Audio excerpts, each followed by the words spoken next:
केंद्र सरकार पर आज ट्रेड यूनियन का गुस्सा फूटा। आज सभी ट्रेड यूनियन एक साथ मिलकर आज उदयपुर के टाउन हॉल से रैली निकालकर नए कानूनों का आज विरोध प्रदर्शन किया। आपको बता दें कि पहले 44 कानून थे, श्रम कानून थे, जिसको हटाकर सरकार ने 4 कानून लेकर आई है, जिसको अब ट्रेड यूनियन का कहना है कि ये 4 कानून मजदूरों की बात नहीं कर रहे, ये मालिकों की ज़्यादा बात कर रहे हैं। कॉर्पोरेट जगत को बढ़ावा देने के लिए, उद्योगों को बढ़ावा देने के लिए लगातार सरकार मजदूरों को टारगेट कर रही है, मजदूरों को निशाना बनाया जा रहा है, मजदूरों को दबाया जा रहा है, कुचला जा रहा है। जिस कानून को लेने के लिए मजदूरों ने त्याग बलिदान दिया, शिकागो की क्रांति आज भी मजदूर जानते हैं, आज भी नहीं भूले हैं। ऐसे में मजदूर को 12 घंटे के लिए, मजदूर को काम के लिए बाधित किया जा रहा है। 12 घंटे अगर मजदूर काम करेगा तो सोचिए 2 घंटा उसको काम कार्यस्थल पर जाने में लगते हैं और 2 घंटे वापस घर जाने में लगते हैं। 12 से 13, 14, 15, 16 घंटे उसका काम का हो जाएगा। अब 24 घंटे में अगर 16 घंटे हटा दिए जाए तो कब वह काम होगा, कब वह छुट्टी रखेगा, कब वह नहाएगा धोएगा, कब उसको आराम मिलेगा? ये एक बड़ा सवाल है जिसको लेकर ट्रेड यूनियन का गुस्सा फूटा है। और आप देख पा रहे हैं किस प्रकार से आज मजदूरों से जितने भी जन संगठन है, श्रमिक संगठन है, किसान संगठन है, औद्योगिक जगत के जितने भी श्रमिक लीडर्स है, वो अपनी बात रखने वाले हैं, मजदूर अपनी बात रखने वाले हैं। तो आप जरूर सुनिए उन बातों को, क्योंकि ये बातें मजदूरों से जुड़ी है। जो देश का सबसे बड़ा वर्ग है, असंगठित क्षेत्र की खाई लगातार बढ़ती जा रही है और संगठित खाई भी अब असंगठित में परिवर्तन हो रही है, जिसका सीधा सीधा कारण यह है अब मालिक जब चाहे मजदूर को हटा सकता है, निकाल सकता है। और ऐसे ऐसे प्रावधान उसमें जोड़ दिए हैं कि लेबर इंस्पेक्टर तक अब जो है पूंजीपतियों का अब बिल्कुल आप देखिए उसका रहनुमा बन के काम करना पड़ेगा। जब इंस्पेक्टर इंस्पेक्शन के लिए जाता था तो बड़े बड़े पूंजीपति हिल जाते थे, लेकिन अभी उसी इंस्पेक्टर को बांध दिया गया है और कॉर्पोरेट जगत में उसको एक तरह का बंधक बना दिया गया है। कुल मिलाकर बाबू चपड़ासी जैसा बना दिया गया है। आप समझ पा रहे हैं कि कानूनों का निशाना लगातार केंद्र सरकार, भारत सरकार लगातार जो मोदी सरकार है लगातार मजदूरों विरोधी कानून बना रही है, जिसको लेकर आज जिला कलेक्टर पर प्रदर्शन किया गया है। आइए सबसे मिलवाएंगे और वो उसका क्या कुछ कहना है, कैसे मजदूर दबरा कुचला और मजबूर और मजदूर होता जाएगा। आज उदयपुर की सड़कों पर रैली निकालकर आज प्रदर्शन किया है। आइए सबसे सुनवाएंगे, एक एक बात आप बड़े ध्यान से सुनिएगा। मजदूर यूनियन की ट्रेड संगठन, मजदूर संगठन, किसान संगठन, औद्योगिक संगठन सब यहाँ पर मौजूद है। यहाँ तक कि बड़े संगठन भी, इंटक और एटू जैसे संगठन भी इसके अंदर शामिल हुए हैं।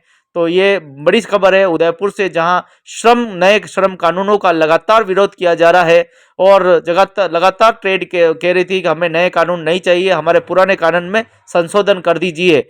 पुराने कानून ठीक है, नए कानून हमारे हितों की बात नहीं कर रहे हैं।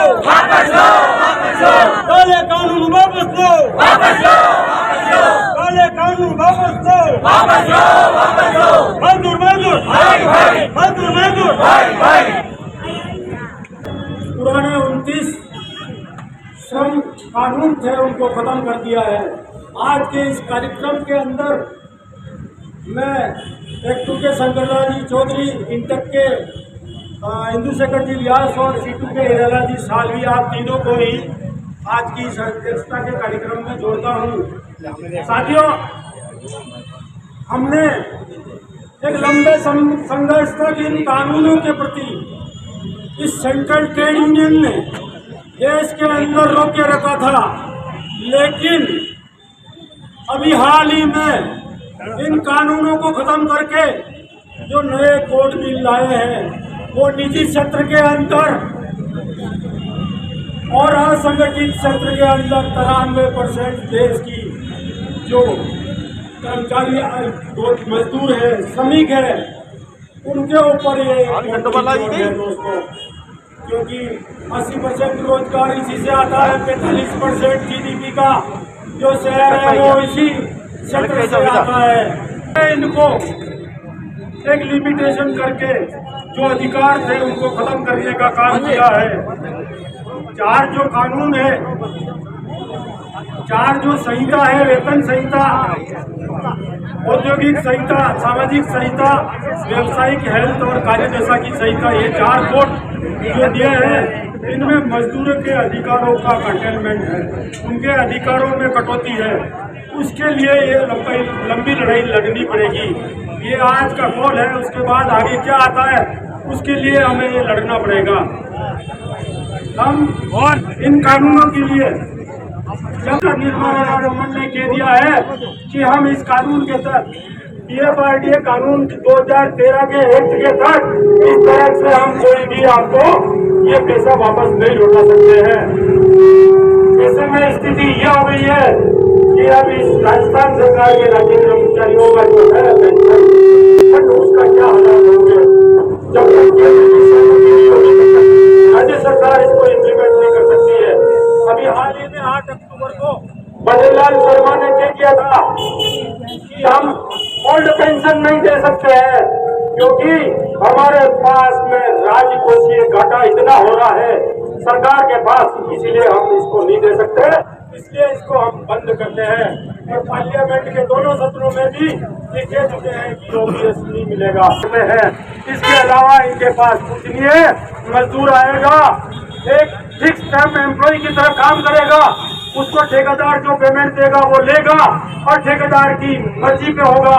और जब तक नियोक्ता का उससे कोई लेना देना नहीं है, न किसी संस्थान से है न किसी इंडस्ट्रीज से है, ये ठेकेदार जो तय करेगा वो मजदूरी इनको मिलेगी। ऐसे हालात के अंदर हमें और लड़ना है।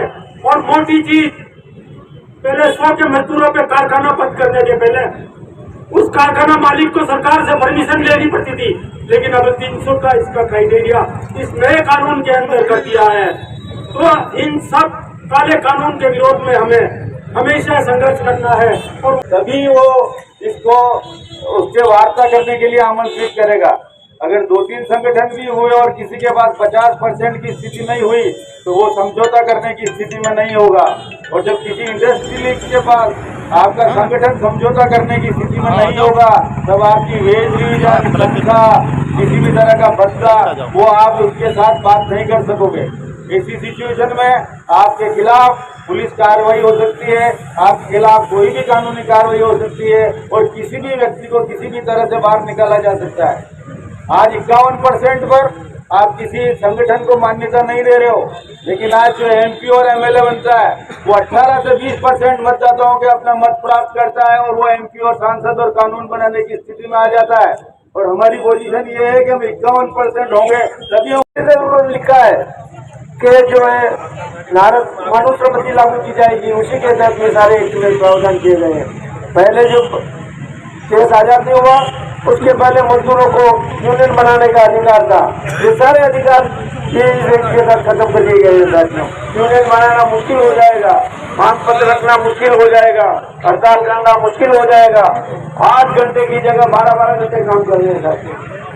आज पूर्ववर्ती जो हजारों साल लड़ करके जो एक प्रावधान थे वो प्राप्त किए, ये सारे खत्म कर दिए सकते। तो आज मजदूर सड़क पर है, रोजी रोटी की जो है समस्या हो जाएगी। सारा सिस्टम लागू किया गया है साथियों। आज ये बड़ी बड़ी घोषणाएं कर रहे हैं, जगह जगह सोशल मीडिया पे ये कर रहे हैं कि ये 4 करोड़ के मजदूरों को बहुत बड़े फायदे हुए। साथियों, मजदूरों की मजदूरी खत्म हो जाएगी। आज आप कह रहे हैं बेचूट जाइए, कैसे नहीं उठ जाएंगे? 3 साल के बाद 3 साल के बाद फिर वापस भेजते चलेंगे, उसके लिए कोई इस प्रकार से इन्हीं के लिए वो 4 साल का हो। इनकलाब जिंदाबाद, लाल लाल लहराएगा,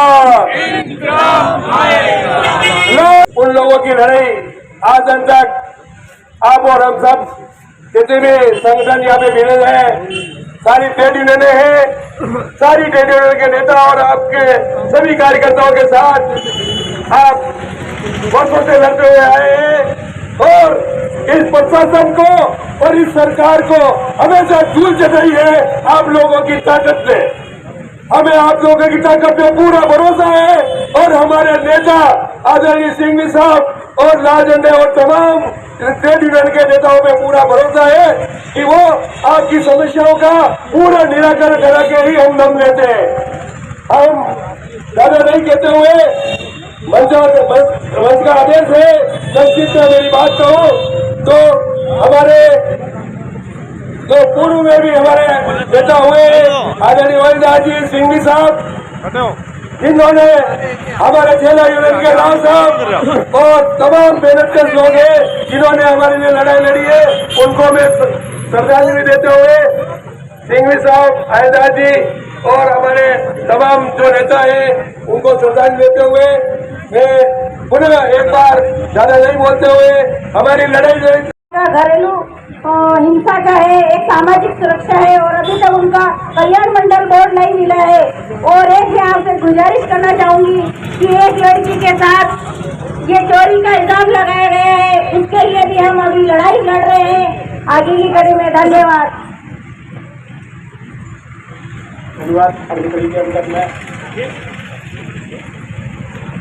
ये बात कहना भूल गया था जो मैं आपसे निवेदन कर, हम इन लड़ाइयों को सफल लड़ेंगे और ये निकम्मी सरकार सबको परेशान करके रख दिया है और सभी के लिए अपन सब लड़ेंगे। जय भारत, जय हिंद। अगली कड़ी में मैं इतिहास में संघर्षों के इतिहास के रूप में लिखा जाएगा। 26 जनवरी 2025 का जो आज का ये दिन है, ये पहले से तय था। आपको याद होगा किसान आंदोलन हुआ था इस देश में और उसी किसान आंदोलन में किसानों ने जो तीनों काले कृषि कानून थे उसको वापस लेने के लिए सरकार को मजबूर किया था। आप जानते मोदी जी के बारे में, जो पिछले 11 साढ़े 11 साल का उनका शासन रहा इस देश में, उसमें एक बात ये कही जाती थी कि मोदी जी जब एक बार फैसला कर लेते हैं तो वो खुद की भी नहीं सुनते हैं। लेकिन किसानों ने उनको समझा दिया कि हमारी आपको सुननी पड़ेगी और जो सम्मान काम बने हुए थे हमारे नरेंद्र मोदी जी, उनको भी सड़क दिखा दी। तो मोदी जी 18 घंटे काम करते हैं एक दिन में, और अभी जो कानून आया है उसमें 70 घंटे काम करने का अगर कोई प्रावधान किया है तो क्या फर्क पड़ गया आपको। तो मोदी जी अगर 18 घंटे से गिनती करें 7 दिन की, तो वो तो छुट्टी भी नहीं लेते। वो जब मुख्यमंत्री थे, जब प्रधानमंत्री थे, तब भी उन्होंने एक छुट्टी नहीं ली। इसलिए देश के मजदूर अगर छुट्टी की बात करते तो ये देश को विकास को रोकने की बात करते हैं, उनको छुट्टी से क्या लेना देना, इस तरह की बात वो करते हैं। लेकिन आप देख रहे हैं ये जो सरकार अमृतकाल का नारा लगा रही है, और अमृतकाल में अभी बार बार ये कहा जा रहा अमृतकाल चल रहा है, और देश की जनता इस बात को समझ रही है कि अमृतकाल में जो कुछ मिला हुआ है उसको बचा ले। नया क्या मिलेगा अमृतकाल में ये तो पता नहीं, लेकिन जो कुछ मिला है, हमारे किसान कह रहे थे भाई जो हमको मिला वो बचा ले। मजदूरों के कल्याण की बात कर रहे हैं। मैं आपको बताना चाहता हूँ, मैं पिछले 32 साल से वकालत कर रहा हूँ और ये आरोप मैं लगातार सुन रहा हूँ तो हमारे देश के श्रम कानून कड़े श्रम कानून है, इसलिए देश विकास करने में कहीं पीछे रह जाता है। इसलिए कड़े कानून को बदलना चाहिए। केंद्र सरकार अग्निवीर योजना लाई थी कि जो सेना में भर्ती होते हैं वो 3 साल 4 साल काम करेंगे।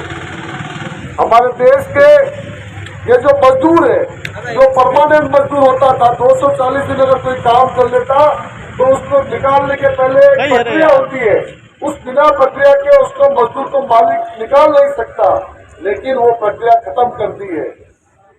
और जिस तरह से अग्निवीरों को 3 साल 4 साल नौकरी का उन्होंने एक वादा किया, वैसे हमारे देश के जो मजदूर है, जो कर्मचारी है, उनके साथ भी यही स्थिति है। अभी हमारे जो साथी सोचते हैं तो हम जिस फैक्ट्री में या जिस संस्थान में लगे हैं, चलो 60 साल 58 साल की उम्र होगी, फिर हमको पेंशन मिलेगी। पेंशन के बारे में हमारे किसी साहब ने बता दिया कि सरकार क्या कर रही है।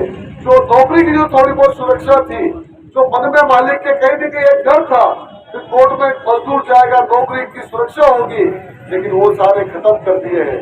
ये जो कानून बनाया है, जिसमें हमारे चाहे मेडिकल रिप्रेजेंटेटिव हो, चाहे हमारे ट्रांसपोर्ट के कर्मचारी हो, चाहे बीडी के कर्मचारी हो, चाहे हमारे ये सीमेंट के कर्मचारी हो, चाहे हमारे और ठेले के कर्मचारी हो, चाहे हमारे निर्माण के कर्मचारी हो, जो कुछ भी जो लाभ मिल रहा था, हमारे घरेलू महिला के ये रेखा जी बोल रहे थे, हम लोग घरेलू महिला जो कामगार है उनके कानून बनाने के लिए संघर्ष कर रहे हैं। उनके कानून बनाने की बात तो छोड़ो, जो कुछ अधिकार मिला हुआ आज तक जिन भी कर्मचारियों को, श्रमिकों को, वो सारे लूटने का काम इस कोड के मार्फत से किया है। जो सरकार की जिम्मेदारी थी, जो मूल नियोक्ता की जिम्मेदारी थी, उनको हटा दिया है। और अभी आपको ट्रेड यूनियन में एक काम और करा है कि जो फैक्ट्री में पहले तो हम लोग जाके मालिक से बात करते थे कि भाई ये इसको पेमेंट मिलना चाहिए, ये बोनस मिलना चाहिए, ये काम के घंटे होने चाहिए। लेकिन इस नए ट्रेड यूनियन कानून में वो जो बाहरी है कि ये बाहरी जो नेता वो नहीं चलेंगे, बाहरी में बांग्लादेश या पाकिस्तान से आए क्या जो नेता नहीं चलेंगे। इसलिए ये इस तरह के सारे जो प्रावधान करके हमारे देश के मजदूरों पे जो हमला करने का काम किया है। और ये मैं बता दूं, जो मोदी जी एक वो देखते हैं हमारे देश में कि देश में भेड़ें कितनी है। किसानों के समय उनको समझ में आ गया देश की जनता भेड़ें नहीं है। ये तो कभी तो बोलते मोमबत्ती जलाओ, कभी बोलते मोबाइल की टॉर्च चलाओ, कभी बोलते तालियां बजाओ, लेकिन ये सड़कों पर देख रहे हैं, ये जो लोग सड़कों पर निकल रहे हैं, ये बता देंगे कि देश की जनता अपना आत्मसम्मान, आत्मविश्वास रखती है और देश को मजदूर और किसान मिलकर बनाता है।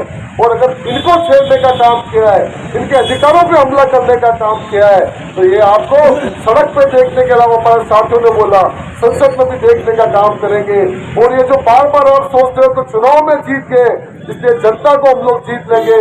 ये जो जनता है इसके पेट की आग जब दिमाग पे चढ़ेगी तो आपको समझ में आएगा कि जो शासन और तंत्र है, चाहे पुलिस हो, जो प्रशासन है, वो सारे भी एक स्थिति ऐसी आएगी तो वो हथियार अपने सामने डाल लेंगे। जनता की जो आवाज है, जनता जो है वो सर्वोपरि हमारे देश के जो 4 कानून अभी हमारा 32 कानून को समाप्त करके जो 4 कानून जो लाए गए हैं और इसके ऊपर मजदूरों पर बुलडोजर फेर दिया है। हमारे 32 कानून को इनकी जिंदगी के ऊपर, श्रमिकों की जिंदगी के ऊपर, श्रमिक के परिवार के ऊपर एक तरह का बुलडोजर फेंके 4 ये कोर्ट कानून ला सकते हैं।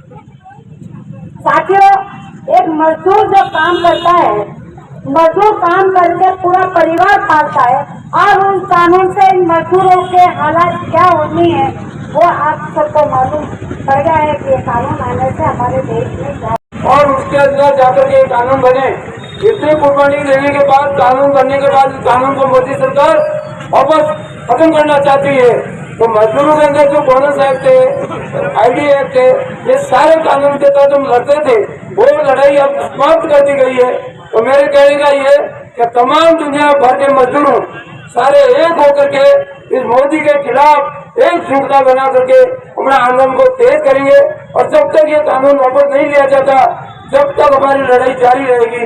इनकलाब जिंदाबाद। अगली कड़ी के अंदर में अरावली मजदूर निर्माण जो कानून लेके आई है वह कानून मजदूर विरोधी है, किसान विरोधी है, महिला विरोधी है, नौजवान विरोधी है, शिक्षा विरोधी है। इस श्रम को लेकर पूरे देश भर में हमारा काम चल रहा है। ये ऐसे कानून है जो आदिवासी विरोधी है। करते हैं ये लोग, हमारे बारे में माध्यम मीडिया चल रहा है आजकल, तब ये फैलाया जाता है कि ये लोग तो गलत लोग हैं, ये गलत प्रचार फैलाते हैं, सरकार के विरुद्ध गलत काम कर रहे हैं ये लोग, तरह तरह से लोगों को प्रचारित किया जाता है। तो साथियों, मैं ये कहना चाहता हूँ कि हम लोग ये कानून जो चीजें थोपे गए हैं, इनकी संघर्ष जारी रहेगा, लगातार रहेगा और करते रहेंगे जब तक ये वापस नहीं लेते। क्योंकि साथियों, हमारी पहले जवाब की जो दवा की कीमत में घटाई जाए। आप गरीब मजदूरों की इतनी महंगी दवाएं क्यों मार। मेरे पहले हमारे बहुत सारे साथी यहाँ बोल चुके हैं। उन्होंने ये जो 4 श्रम संहिताएं बना के मजदूरों को गुलाम बना देने का जो एक दस्तावेज पेश किया है, एक रास्ता निकाला है, उसके बारे में विस्तार से बातें बताती हैं। मैं संक्षेप में कुछ बातें यहाँ रखना चाहूंगा जो बहुत जरूरी है। आज 26 नवंबर है, बहुत सारे साथियों ने बताया, सब जानते हैं हम लोग 26 नवंबर वो दिन है जब हमारा देश एक गणतंत्र बना, उसकी एक संविधान बनके तैयार हुई और इसलिए और उसकी जगह हमारे देश के लोगों को झंडा मिल जाएगा तो कोई आपको वास्तविक आजादी मिल जाएगी। आज उनकी बात सच हो रही है। देश को आजाद हुए 71 साल हो गए, संविधान को लागू हुए भी बहुत समय हो गया, 75 साल हो गए, लेकिन आज भी देश की अधिकांश जनता सड़क पे उतरने को मजबूर है अपने अधिकारों के लिए। संविधान ने हमको अधिकार दिया लड़ने का, बराबरी का, न्याय का, लेकिन हमारे साथ अधिकांश जनता के साथ न्याय नहीं हो रहा है, किसान के साथ न्याय नहीं हो रहा है, मजदूर के साथ न्याय नहीं हो रहा है। अब होश हो, घमंड आ गया है कि मैं तो नामुमकिन है, लेकिन ये 3 कृषि कानून के सामने मोदी को झुकना पड़ा था और आने वाले दिनों में काले कानून, श्रम कानूनों को, चाहे किसानों का वन कानून 2023 का हो, संरक्षण कानून हो, चाहे और भी किस तरीके का ऋण का माफी का हो, किसान विरोधी कानून हो, उनको जो जनहित के कानून है उनको खत्म करने की जो बात करती है, सारे कानून वापस लेने होंगे। साथियों, अभी हम सभी लोग हिंदुस्तान के अलग अलग शहरों में जो 4 श्रम संहिताएं आई हैं उनको वापस लेने के लिए संघर्ष कर रहे हैं। आज 26 नवंबर है, इस देश का संविधान दिवस, और भारत का संविधान हमको अधिकार देता है कि हम इज्जत के साथ अपनी जिंदगी बिता सकें। राइट टू लाइफ यानी जिंदा रहने का अधिकार एक लोकतांत्रिक अधिकार है, हमारा मूल अधिकार है, लेकिन ये जो 4 संहिताएं आई हैं वो हमको इस मूल अधिकार से भी वंचित करने का काम कर रही है। जिंदा रहने का जो मौलिक अधिकार है, गिग वर्कर्स है, जोमेटो जैसी कंपनियों में काम करने वाले लोग हैं, सारे मेहनत कशों को एकजुट होकर के इन श्रम संहिताओं के खिलाफ, इन काले कानूनों के खिलाफ संघर्ष करने की तैयारी करनी पड़ेगी और बाध्य करना पड़ेगा सरकार को। जिस तरीके से किसानों के खिलाफ काले कानून जो लाए गए थे उनको वापस किया गया, उसी तरह जो उद्योग जगत के लोग हैं, श्रमिक लोग हैं, उनके विरोध में लाए हुए जो श्रम संहिताएं हैं उनको भी सरकार को वापस लेने पर हम बात करें। इसके लिए लंबे संघर्ष की तैयारी करनी जरूर होगी। आप सभी लोग नहीं गिरता, उठती है लहरें समंदर में गई ऊंची, और समंदर कभी दरिया से जाकर नहीं मिलता, समंदर कभी दरिया से जाके नहीं मिलता। उदयपुर जिला कलेक्ट्रेट पर आज केंद्रीय श्रम संगठनों के संयुक्त तत्वाधान में भारत सरकार द्वारा देश के बने हुए कानूनों को बदलकर 4 श्रम संहिता में परिवर्तन के खिलाफ आज इस विरोध और धरना प्रदर्शन में उपस्थित हमारे सभी संगठन के जाबाज साथी PS खिची साहब, राजेश जी सिंघवी साहब, हमारे एटक के सुभाष जी श्रीमाली, हमारे एक्टू के चौधरी साहब, हमारे बहुत ही संघर्षशील कॉमरेड हिरालाल जी, हमारे शिक्षक के इंदु शेखर जी, खुशवेंद्र जी, सुरेश जी, और हमारे शिक्षक संघ के लच्छीराम जी, रामचंद्र जी, हमारे डिप्लोमा इंजीनियर के पीयूष जी, हमारे शिक्षाविद चंडलिया साहब, हमारे बहन क्रांतिकारी लीला जी, एवं तमाम सभी का नाम लूंगा तो ज्यादा समय लग जाएगा। आप सबको क्रांतिकारी नमस्कार, सलाम, आदाब, प्रणाम। मैं थोड़ा विलंब से, क्यों मैं जयपुर से निकला था और यहाँ के पहुंचने के लिए मैंने 1 बजे का टाइम खींची जी को कहा था कि मैं किसी हालत में आऊंगा, और आपके बीच में इसलिए आना जरूरी है कि मेरी कर्म भूमि है, जन्मभूमि है, और यहाँ पर मजदूरों के बीच में मैं पड़ा हुआ, पला पोसा, मजदूर से मंत्री बना, संघर्ष किए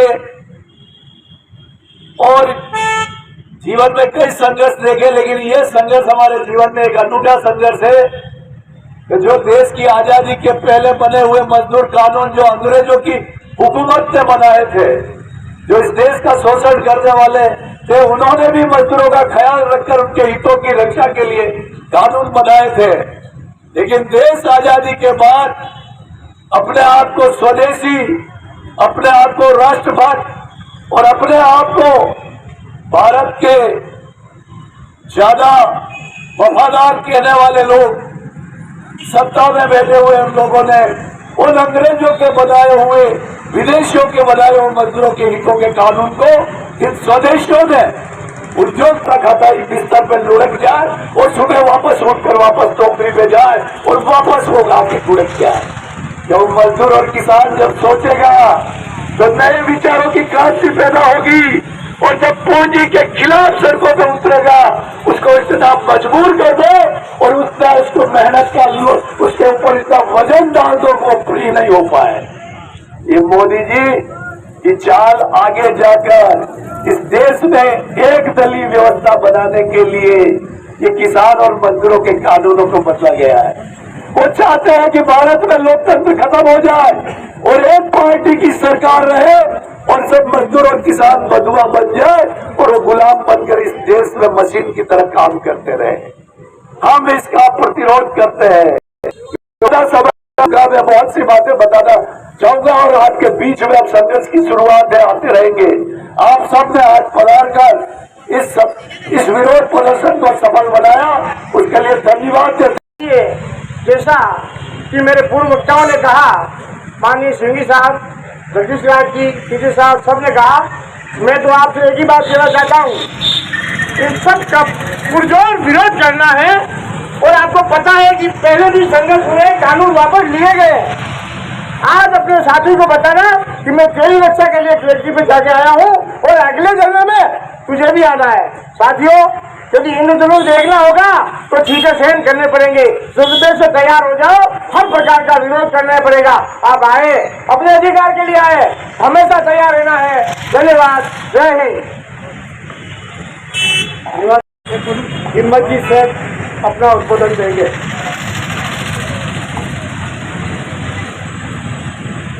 अध्यक्ष जी और सभी मित्रों, अब समय तो बहुत हो गया है, इसलिए उद्बोधन तो ठीक है।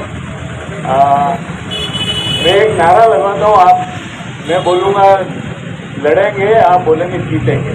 छोटा सा नारा है, कोई बहुत बड़ा भी नहीं है और समझ में आने वाला है।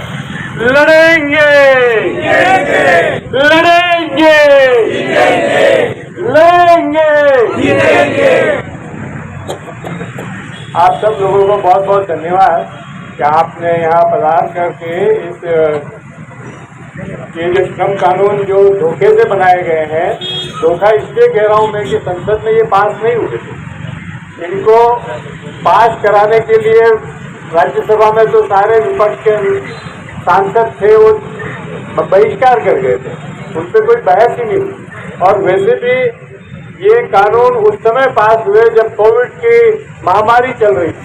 तो कोविड की महामारी के समय संसद ही 3 घंटे 4 घंटे कुल चलती थी, उस समय ये कानून पास कराए गए हैं। इसलिए इनके विरोध में आप जो आज आए हैं उन सबका बहुत बहुत धन्यवाद।